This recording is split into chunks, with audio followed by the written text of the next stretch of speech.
Take your mouth off her before I remove it from your face." The furious command exploded through this crowded bookstore. Seconds earlier, 33-year-old plus-size bookstore owner Claire Dawson had already refused the famous actor twice. He ignored her, then leaned forward anyway.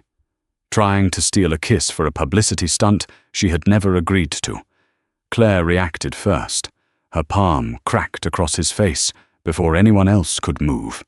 The actor staggered backward. Then another hand seized the front of his jacket. 44-year-old Mark Bell dragged him away with frightening ease. For one dangerous second, it looked as though the stranger intended to break the man's jaw.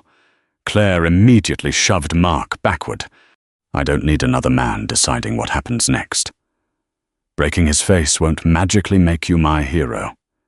Nobody inside the bookstore realized the quiet stranger standing beside her was actually Marco Belandi, a name that made politicians choose their words carefully. Billionaires negotiate twice, and powerful enemies reconsider revenge. Claire knew him only as the frustratingly handsome customer who kept buying romance novels, while insisting he barely enjoyed them. She had absolutely no idea that the feared Mafia Boss standing beside her had secretly written every best-selling love story published under the female pen name Evelyn March. Then she picked up his newest novel, placed it into his hands, smiled, and unknowingly asked the most dangerous question of his life. "Since you're already here, explain why this author ruined the ending." Several days earlier, the bell above the door of Between the Lines Books chimed softly as another customer stepped inside. Claire looked up from a stack of newly arrived novels. The man entering didn't browse. He observed. His dark eyes swept across the shelves, the reading corner, the cafe counter, and finally settled on the display marked "Advance Reader Copies, Staff Use Only." He was exceptionally handsome, expensively dressed without appearing flashy, calm, controlled, the kind of man who looked as though he expected every room to organize itself before he entered. Claire smiled politely. "Can I help you?" The stranger approached the counter. "My name is Mark Bell. I work in publishing security." Claire blinked once. "Publishing security?" "Yes." She rested both elbows on the counter. "I've worked around books for 14 years. I've never heard those two words used together."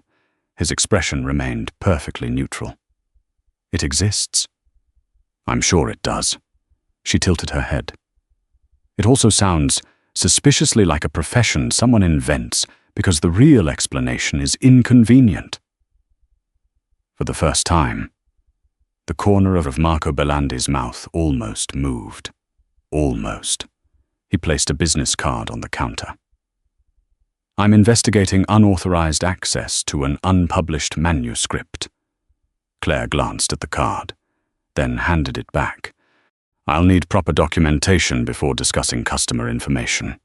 My identification is sufficient." "No. My clients trust me.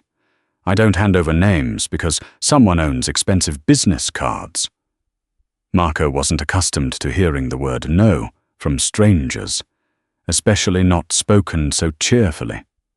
"You understand this concerns intellectual property?" Claire nodded. "I do. And protecting readers also concerns my business. If someone received an advance copy legally, I'm not violating their privacy. If someone obtained it illegally, you should probably bring paperwork." A long silence followed. Finally, Marco slipped the card back into his pocket. "You are remarkably difficult." Claire smiled. "I own an independent bookstore. It comes with the lease." Before Marco could continue, laughter erupted near the back of the store. A handwritten sign stood beside several chairs. "Thursday Romance Book Club." Claire looked at the clock. "Oh, you're welcome to stay if you aren't secretly arresting novel smugglers." I'll observe, she shrugged, as long as you don't criticize anyone's taste. I make no promises. 12 women gathered in a circle. Coffee steamed. Bookmarks appeared. Well-loved paperbacks covered the table. Claire opened the discussion. Tonight we're talking about The Winter Between Us by Evelyn March. Marco quietly remained near the history shelves, close enough to listen, far enough not to appear interested. Unfortunately, every sentence concerned a novel he had written. One woman sighed dramatically. I adored the story. But the hero apologized far too late. Several readers nodded. Marco spoke before remembering he was supposed to remain anonymous. He apologized when sufficient evidence existed. The room became silent. Claire slowly turned toward him. I'm sorry? Marco realized 12 women was now staring at him. He acted rationally. Claire folded her arms. Romance isn't litigation. A few readers laughed. Marco cleared his throat. I merely meant that emotionally significant decisions should not be made prematurely. Claire smiled. Interesting. So your position is that apologies require legal documentation? Laughter spread through the room. Marco decided silence might be strategically wiser. Unfortunately, another reader raised a second complaint. I thought the hero was controlling. He kept deciding what the heroine needed without asking. Marco frowned. He believed he was protecting her. Claire looked directly at him. Defense counsel would like to respond again. He hesitated. Intent matters. Claire nodded thoughtfully. So does impact. The heroine repeatedly told him what she wanted. He simply believed he knew better. She smiled gently. That usually ends badly. Marco opened his mouth, closed it, waited. Exactly 28 seconds passed. Claire noticed. You've become unusually quiet. I was advised not to continue. By whom? My better judgment. The book club erupted into laughter. After the meeting ended, most readers lingered near the register. Claire began stacking chairs. Marco unexpectedly helped without being asked.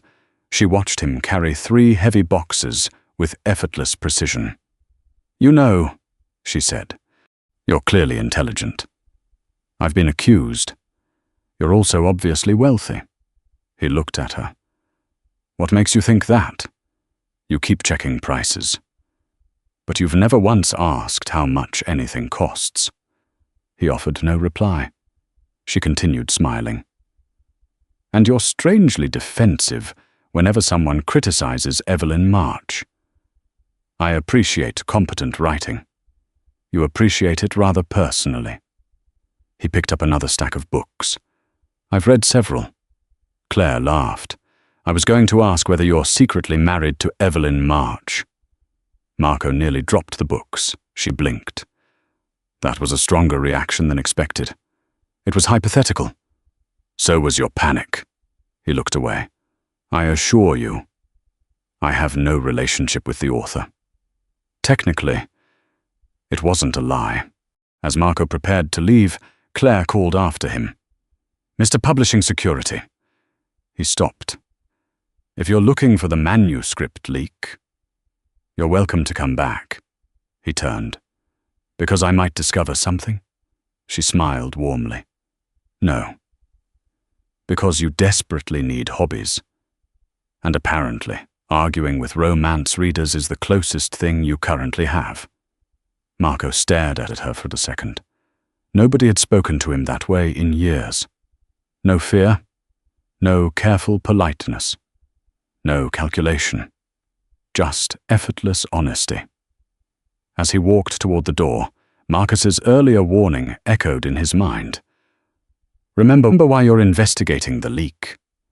Marco looked once more at Claire, laughing with her customers. For the first time, he wasn't entirely certain that was still the only reason he kept returning. The next morning, Marco Belandi told himself he was returning to Between the Lines books because of the manuscript leak.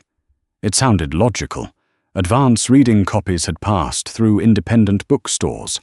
Someone with access had leaked chapters from Evelyn March's unpublished novel. Claire Dawson owned one of those bookstores. Therefore, he had a professional reason to return. Marcus Hale looked at him over a cup of coffee. "You visited the same bookstore 3 days in a row." Marco buttoned his jacket. "The investigation continues." Marcus nodded thoughtfully. "So does your denial." Marco ignored him. Claire was kneeling beside a display of new arrivals when the bell above the door chimed. She looked up. "Oh, publishing security." Marco sighed quietly. "You've decided that's my name. You still haven't convinced me it's your profession." She stood and brushed imaginary dust from her skirt. "What brings you back?" "I'm following several distribution records." She smiled. "Of course you are. And absolutely not because you secretly enjoyed being defeated by 12 women discussing romance." "I wasn't defeated." Claire raised an eyebrow. "You voluntarily stopped arguing." "That counts." Marco wandered toward the romance shelves. Claire followed with 2 novels in her hands. "If you're investigating bookstores, you should probably understand what people actually read." She held up the first book. A fake dating romance. Marco frowned immediately. "No." She blinked. "You haven't even read the back cover." "I don't need to. The synopsis contains 3 legal impossibilities." Claire laughed. "You're criticizing a novel based on contract law?" "I'm criticizing it based on human behavior." She handed him the book anyway. "Buy it." "I won't." "Why not?" "I'll dislike it." "Excellent. You'll finally have an informed opinion." 5 minutes later, Marco quietly purchased it. Claire noticed. She said nothing. Over the next week, he returned 4 more times, always with a different excuse. Checking delivery schedules, reviewing shipment logs, verifying publisher correspondence. Each explanation became slightly less convincing. Claire eventually leaned across the counter. "Can I ask something?" "If necessary." "When does publishing security actually—" "Secure publishing?" Marco looked at her. "It is less dramatic than it sounds." "I suspected that." "What did you imagine?" She smiled. "Undercover librarians." He almost laughed. Almost. The fake dating novel disappeared. 3 days later, Marco returned. Claire glanced inside the paper bag he carried. "The sequel." He looked mildly uncomfortable. "I wanted to determine whether the first volume's structural problems continued." Claire folded her arms. "You hated it." "I did. So you bought book 2. "I required additional evidence." She laughed so loudly that Lena looked up from the cafe counter. "I like him," Lena whispered. Claire answered quietly. "He's impossible." "Those aren't opposites." Every visit became another argument. Claire recommended books. Marco criticized them with alarming seriousness. She suggested historical romance. He complained about inaccurate estate law. She suggested enemies to lovers. He objected to unrealistic conflict resolution. She handed him a mafia romance with an illustrated cover. He looked horrified. "I refuse." "You haven't opened it." "I don't need to." The hero owns 3 criminal empires while attending weekly couples therapy. Claire grinned. "Accurate?" Marco answered automatically. "No competent criminal organization functions like this." Silence. Claire tilted her head. That sounded strangely professional. Marco realized his mistake. "I've read extensively. About organized crime, for publishing purposes. She stared another second, then smiled. I accept your suspicious explanation. He wasn't certain she actually did. One rainy afternoon, the bookstore was nearly empty. Claire shelved returned books, while Marco wandered quietly through the romance section. Without looking at him, she asked, "Can I ask you something personal?" "If you believe I'll answer." "Why do you remember Evelyn March's books so well?" "I told you. I skimmed them."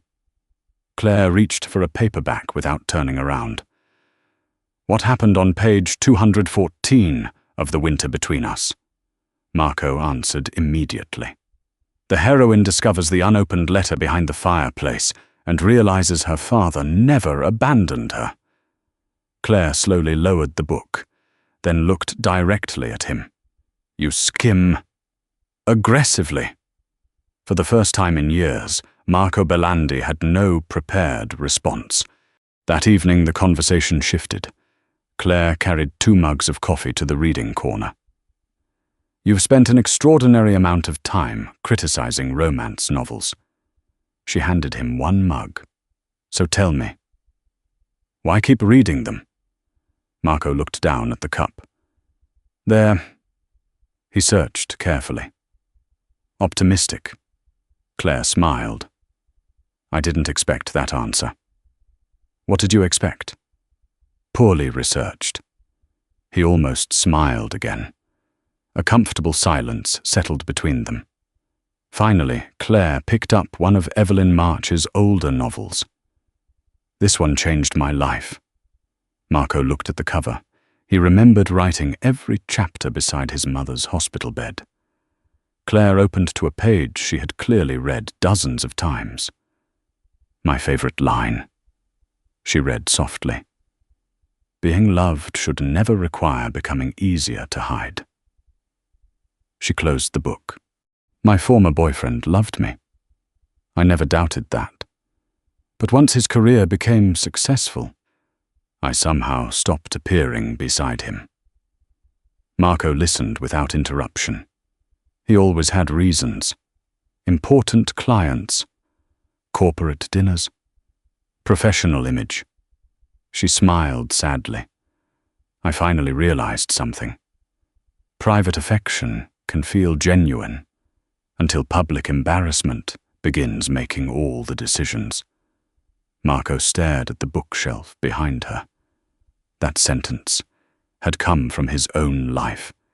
He had written it while remembering his mother telling him never to become a man who loved people only where nobody else could see them.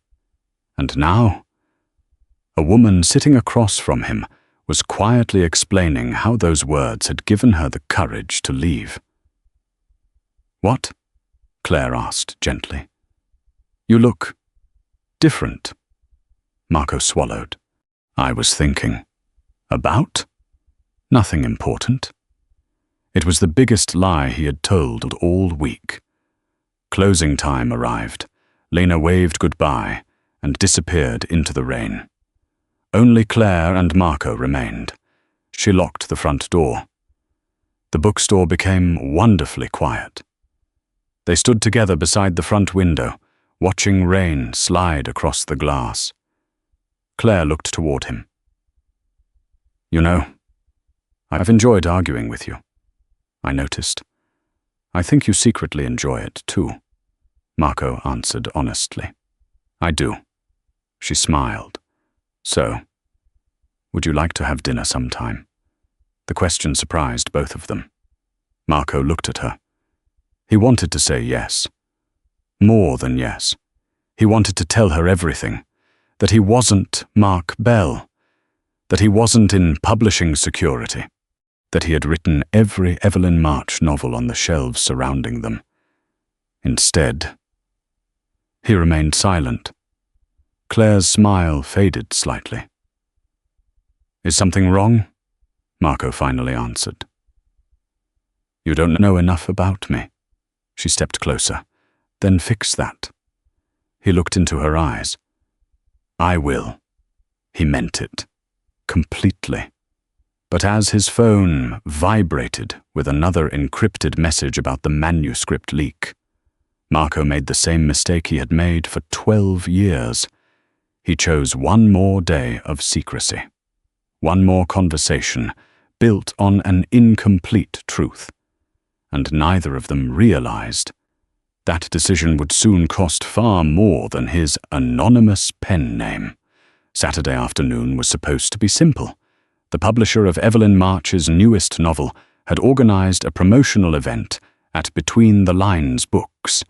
There would be signed collector's editions, a discussion panel, a local television crew, and one well-known actor hired to read selected passages from the novel. Claire had accepted only after making one condition perfectly clear. No staged romance, no publicity kisses, no embarrassing surprises. The publisher agreed. Unfortunately, the actor clearly hadn't attended that meeting. Marco entered through the back entrance 20 minutes before the event began. Officially, he was there to continue tracing the manuscript leak. Unofficially, he wanted to see Claire. Marcus walked beside him. "You promised yourself you would tell her today." Marco nodded. "I know. The leak is getting worse." "I know. Victor is becoming nervous." "I know." Marcus stopped walking. "You've answered every sentence with the same 2 words." Marco looked toward the crowded bookstore. "I'm running out of better ones." Claire looked up from arranging copies of The Last Autumn Promise, Evelyn March's newest bestseller. She smiled when she saw him. "Publishing security." Marco smiled faintly. "I thought you might eventually remember my name." "I did." She grinned. "I simply enjoy watching you react." He walked closer.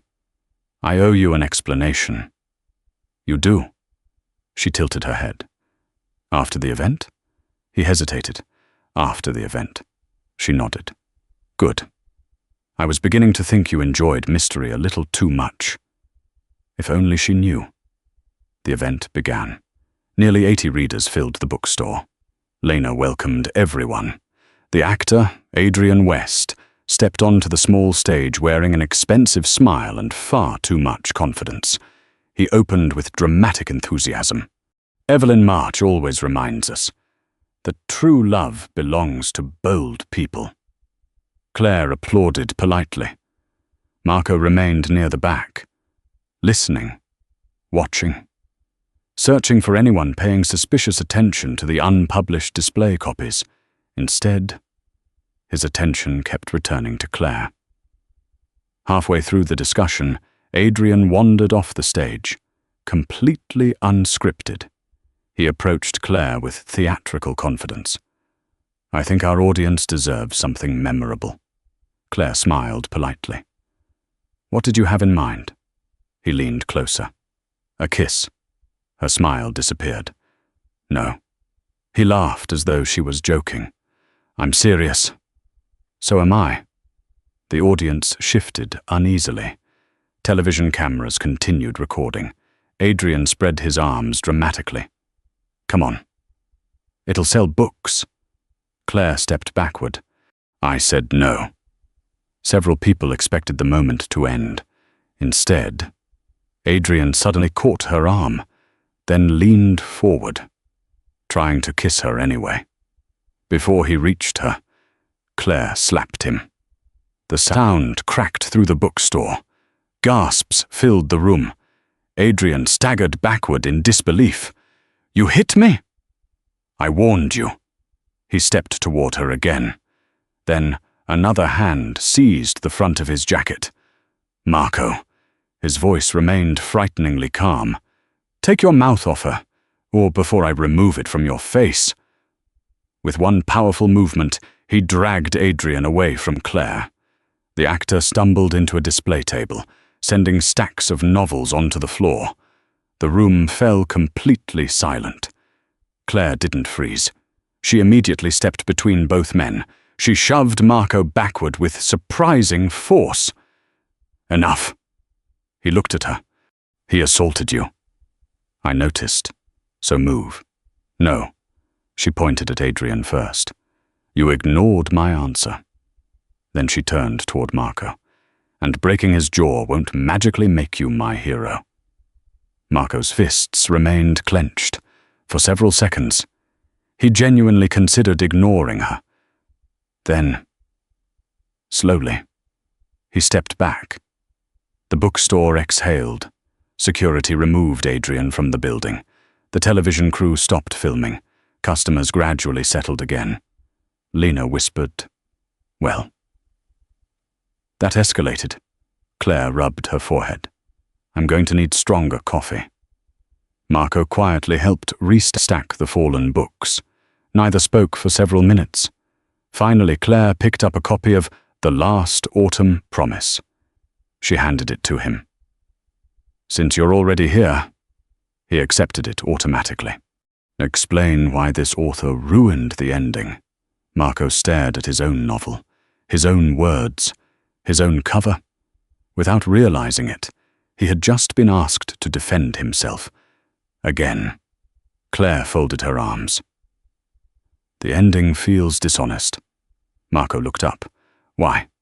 "The hero apologizes." "Yes.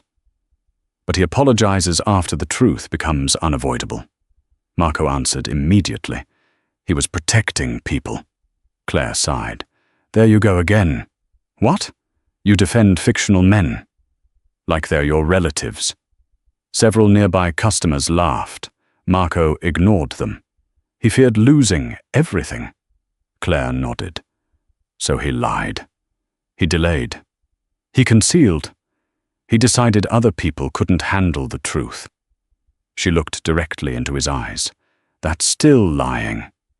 The sentence landed harder than she intended, because it wasn't only about the novel anymore.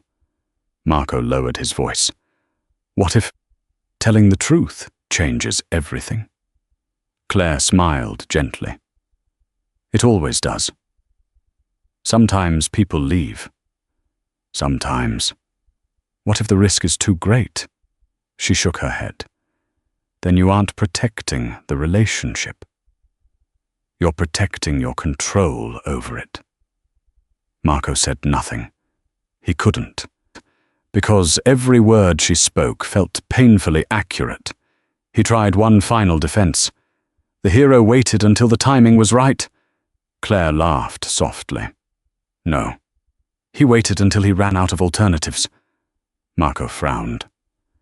"There's a difference." "There isn't." She tapped the cover of the novel. "You're arguing like you wrote it." Silence. Absolute silence. Marco's heartbeat became painfully loud. Claire stared at him. "What?" Before he could answer, a cheerful female voice called across the bookstore. "Marco!" He closed his eyes briefly. Too late. A woman in her mid-30s crossed the room carrying 2 shopping bags. She hugged Marco without hesitation. "Honestly, you disappear for 3 days and refuse to answer messages." She finally noticed Claire watching. "Oh, I'm Sophia." Marco's younger sister. Claire smiled politely. Then the surname reached her a second later. Belandi. Nearby, one customer whispered, "Did she just say Belandi?" Another turned. "Marco Belandi." The room changed instantly. People who had ignored him moments earlier suddenly recognized the face from newspapers, business magazines, political fundraisers, television interviews. Claire looked back at him. Slowly. Carefully. "You." Her voice barely rose above a whisper. "You're Marco Belandi?" He nodded once. "Yes." No excuses. No invented publishing job. Just the truth. Claire took one small step backward. Not out of fear. Out of realization. The expensive watches, the security instincts, the constant phone calls, the careful answers, the luxury suits. Everything suddenly made sense.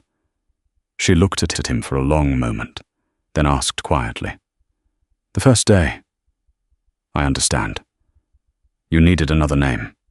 He nodded. But every day after that? Silence. He searched for an answer worthy of her trust. He couldn't find one. Nothing followed. Claire looked away.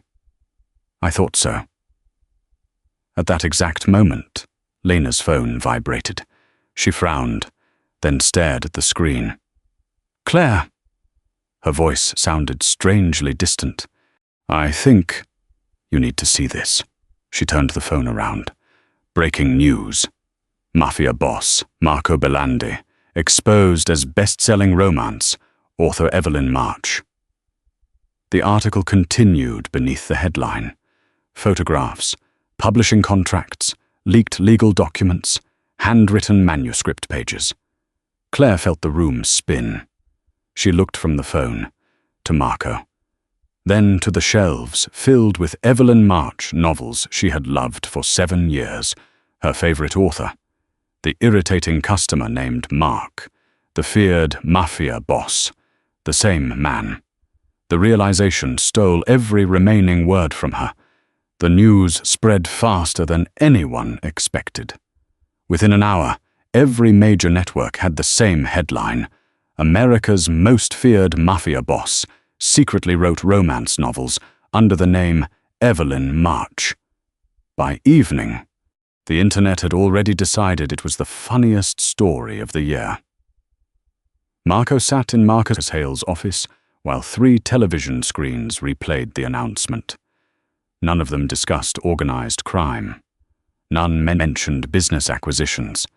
None analyzed his companies. Instead, the romantic Don, Mafia's secret queen of love, America's most dangerous romance novelist. Late-night hosts laughed. Morning shows debated which Evelyn March hero was secretly based on Marco Belandi. Someone had even edited one of his formal business photographs, so he appeared to be holding a bouquet of roses instead of financial documents. Marcus muted the television. You've survived assassination attempts. Marco nodded. I have. Marcus pointed toward the frozen image on the screen. I don't think you were prepared for memes.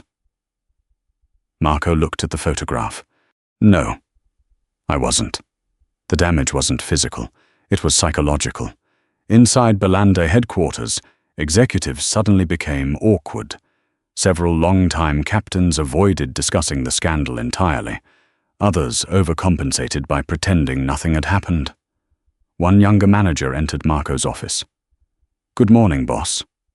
Marco looked up. The man hesitated. I also enjoyed chapter 27. He immediately turned pale. I'm sorry. I don't know why I said that. Marco dismissed him with a small nod. After the door closed, he quietly rubbed his forehead. This was somehow more exhausting than being feared. That afternoon, Victor Crane entered the office carrying a prepared statement. He placed it neatly on Marco's desk. I've solved the problem. Marco didn't touch the document. Have you? Victor smiled confidently. You deny everything. Marco remained silent. Victor continued. We explained that Evelyn March has always been a publishing corporation. You merely financed the novels. The female identity was a marketing strategy. The manuscripts passed through multiple ghostwriters. We create enough confusion that the public stops caring. Marco looked down at the statement. 12 years. 12 novels. Thousands of nights spent writing after everyone else had gone home. His mother's memory. Every private fear he had never spoken aloud, reduced to a marketing campaign. No. Victor blinked. I'm sorry? I won't lie. Victor leaned forward. You won't survive this image. My image already survived the truth. Not this truth. Victor lowered his voice. People fear Marco Belandi because they believe you are emotionally unreachable. They negotiate carefully because they think nothing embarrasses you. These novels destroy that mythology. Marco folded the statement once, then placed it back on Victor's side of the desk. They reveal it. Victor frowned. They reveal I'm human. Across town, Claire closed Between the Lines books nearly 2 hours early. She wasn't angry anymore. She was exhausted. Lena quietly locked the front door. Customers keep asking the same question. Claire looked up from the counter. What question? Did you know? Claire laughed once, without humor. I wish I had. Lena sat beside her. Are you going to call him? Claire stared at the shelves filled with Evelyn March novels. I don't know which man I'd be calling. The customer? The Mafia Boss? The author? She shook her head. I trusted all three. Apparently they were one person.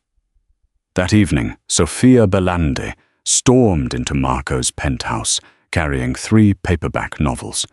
She dropped them onto the dining table. Marco looked at the covers. Every one of them carried the name, Evelyn March. You, Sophia pointed accusingly at her brother, made me cry in an airport. Marco remained silent. She grabbed one of the books. Chapter 27. I had waterproof mascara. It wasn't waterproof enough. Without warning, she punched his shoulder. Not hard, just hard enough to express 12 years of sibling betrayal. Marco rubbed his arm. I deserved that. You absolutely did. She collapsed into a chair. I have one question. I'm listening. Why could Evelyn say everything? My brother never could? The apartment became very quiet. Marco looked toward the window overlooking the city. When Mother died, everyone expected me to become stronger. So I did. Sophia waited. No one expected Evelyn to be strong. So she was allowed to be honest. Tears filled Sophia's eyes. You carried all that alone. I thought protecting everyone meant saying nothing. She reached across the table and squeezed his hand.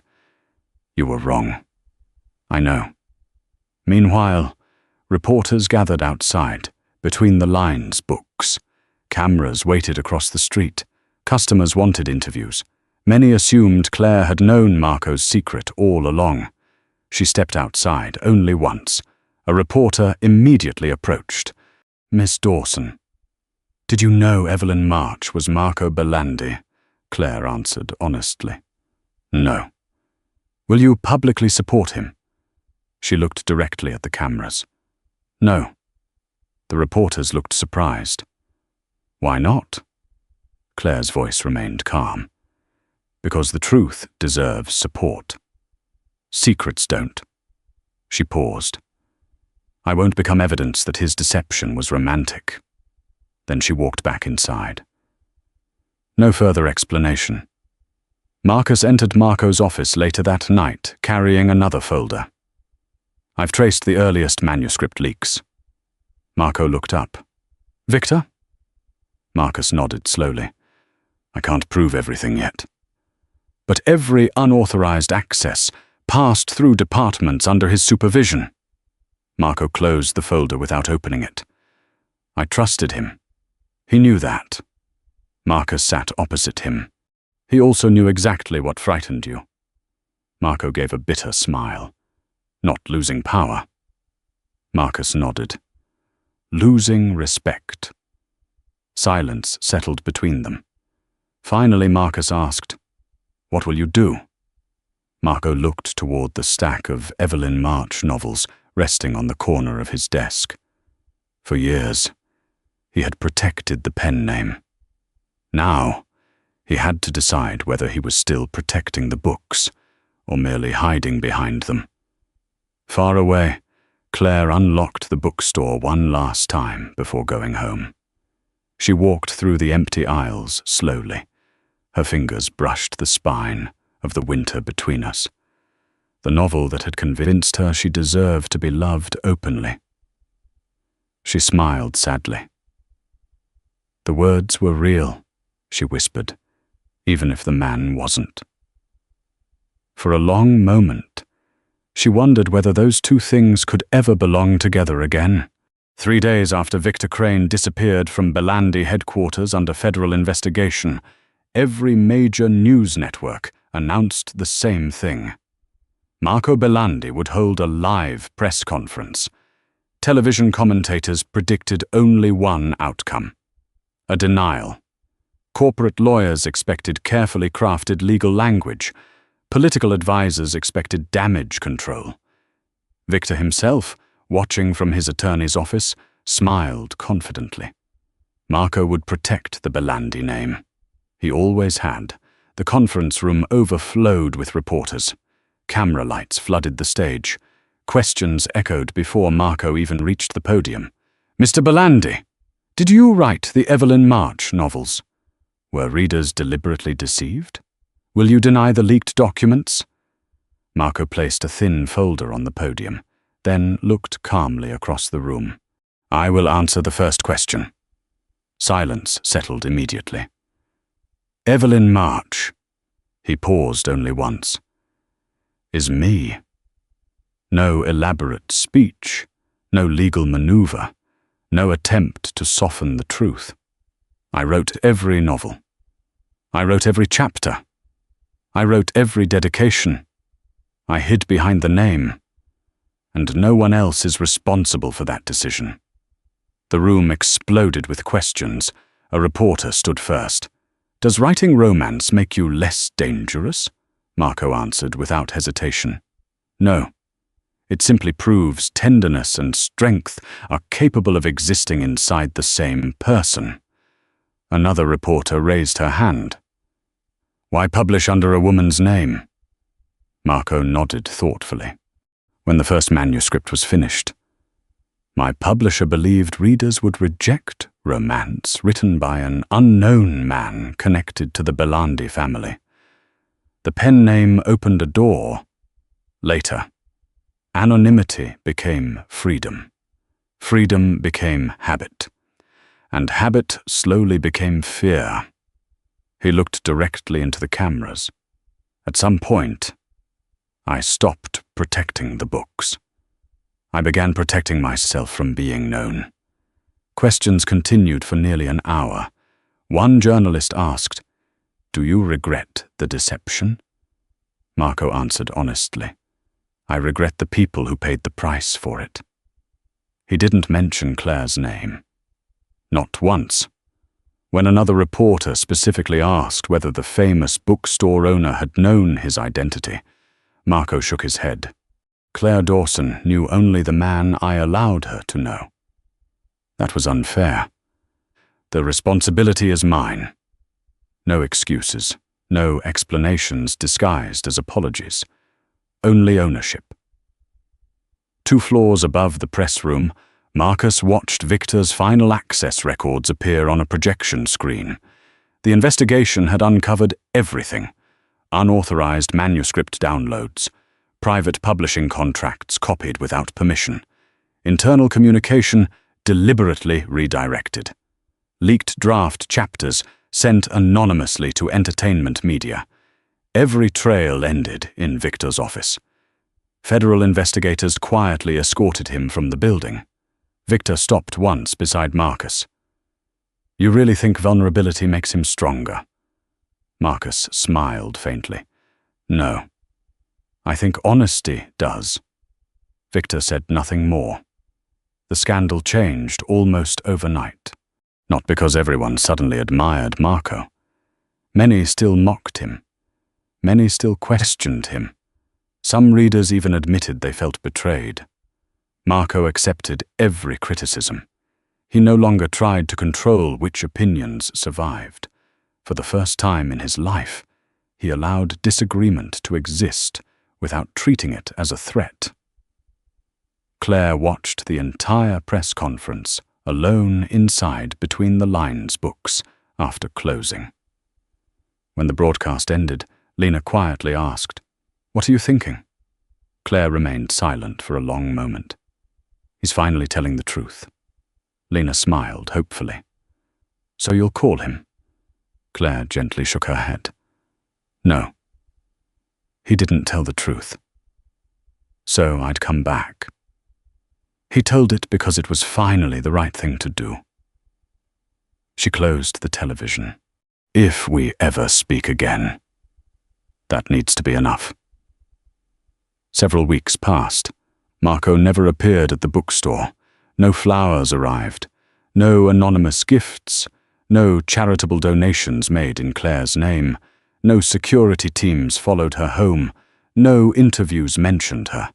For the first time since they met, Marco gave her exactly what she had asked for: the freedom to choose without pressure. Meanwhile, he continued writing. Only one detail had changed. The manuscript on his desk no longer read Evelyn March. Instead, beneath the title appeared Marco Belandi. He stared at his own name for several minutes before finally smiling. It looked unfamiliar. And completely right. On a quiet Thursday afternoon, the bell above the bookstore door rang.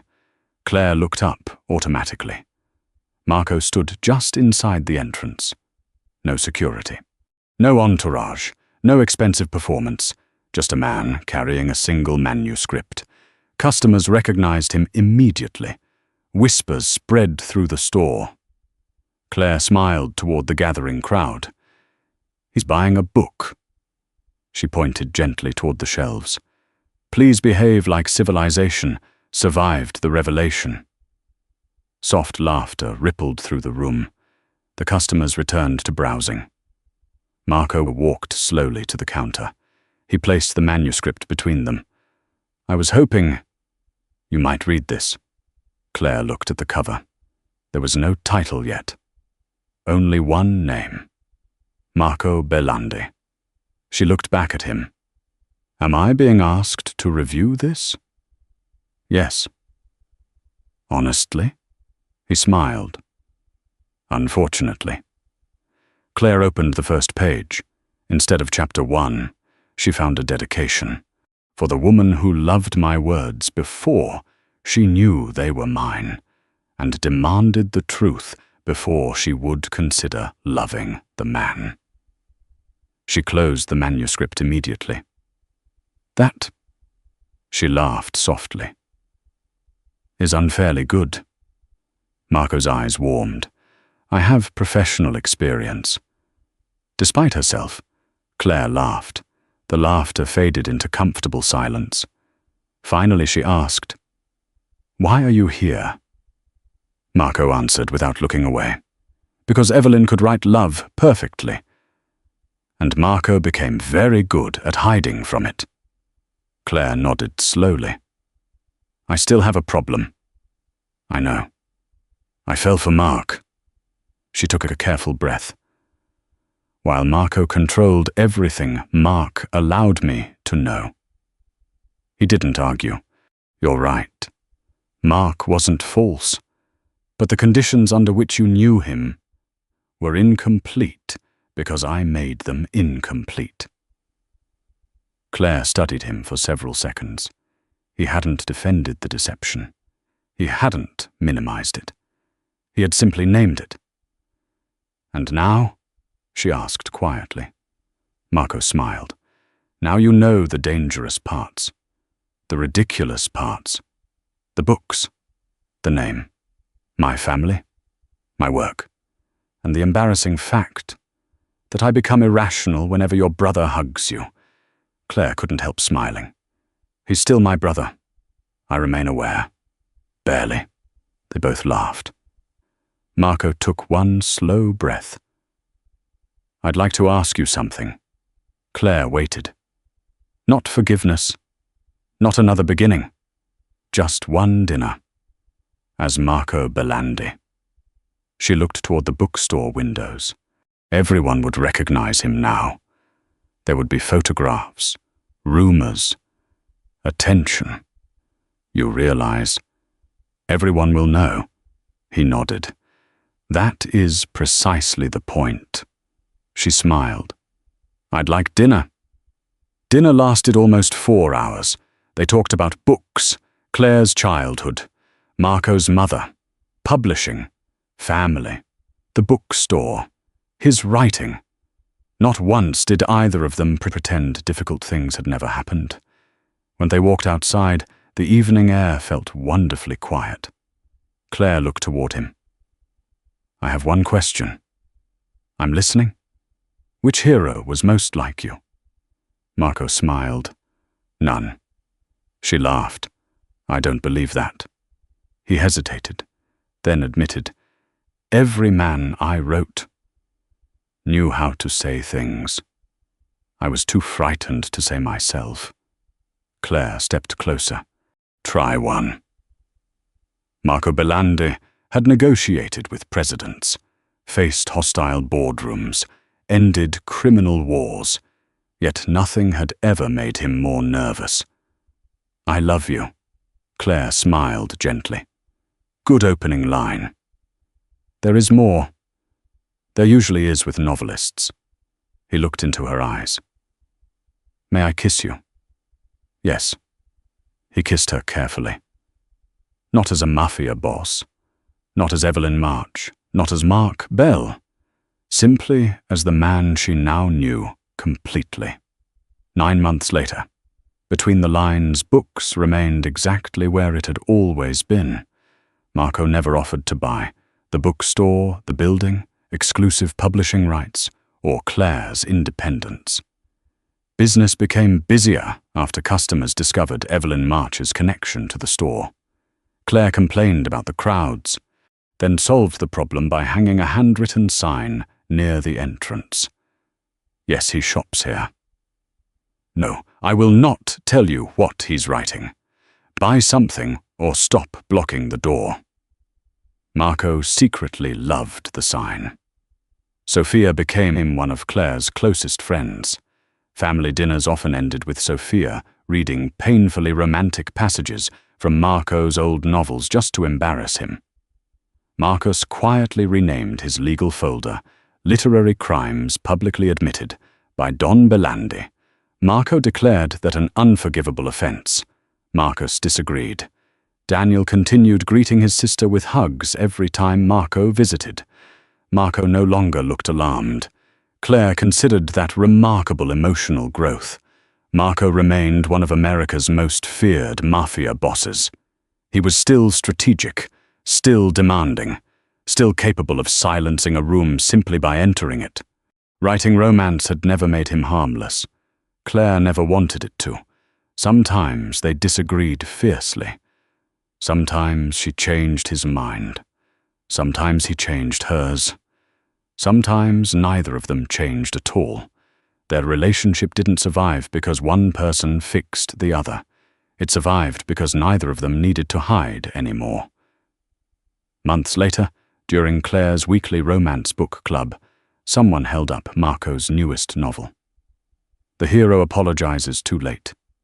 Marco instinctively began, "From a structural perspective." Claire immediately pointed at him. "Don't."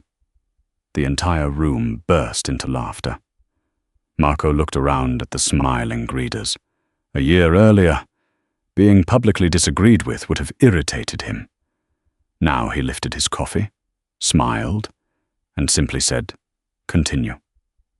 Claire watched him quietly.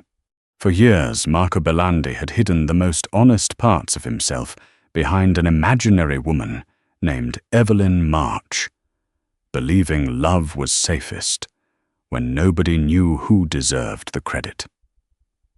Then Claire Dawson loved the words, demanded the truth, and chose the man only after there was nothing important left to hide.